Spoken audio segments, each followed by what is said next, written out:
Yes.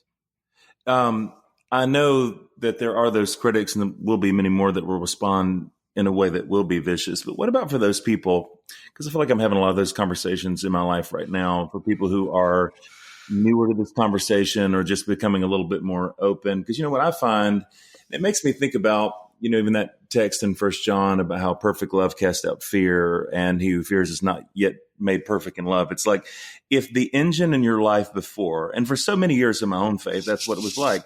The engine was fear. Yeah. And I think especially like when that's, it's not peripheral. It is central to everything that you do, to every decision that you make.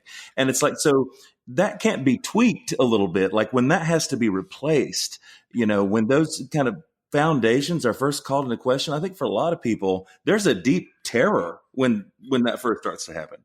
Oh yeah, no, and again, as I say, I'm not making a cycle. For instance, the fellow I just mentioned wrote the bad review, and I mean, it's not even a bad review because it wasn't really about the book I'd written. I mean, every statement was inaccurate, but what motivated me, I don't know why one needs it, but it could be terror. It could be the fear.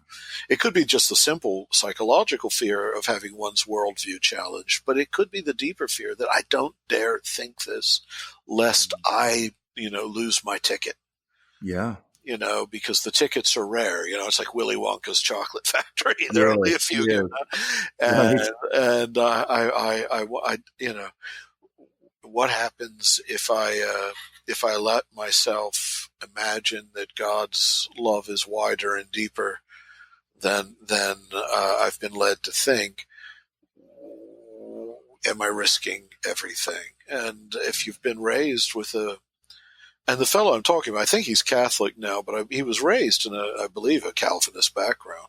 Okay. I mean, you from a fairly early age, you're getting, and it's not just Calvinists. Again, I mean, right.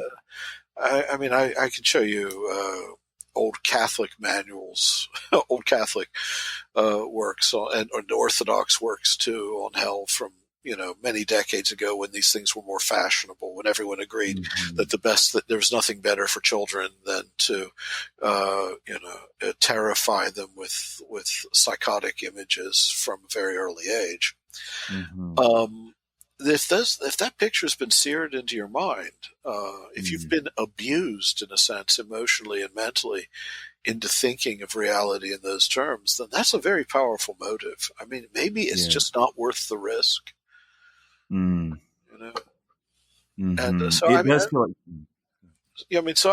I'm not holding it. Understand, I'm not holding anyone responsible. I'm not blaming anyone for these beliefs. I blame a guy for writing a dishonest review, but that's a different issue. Fair enough. But I don't blame him for the motives that might have inspired him to do something that under normal circumstances on a different issue and a different kind of book he would never have considered doing.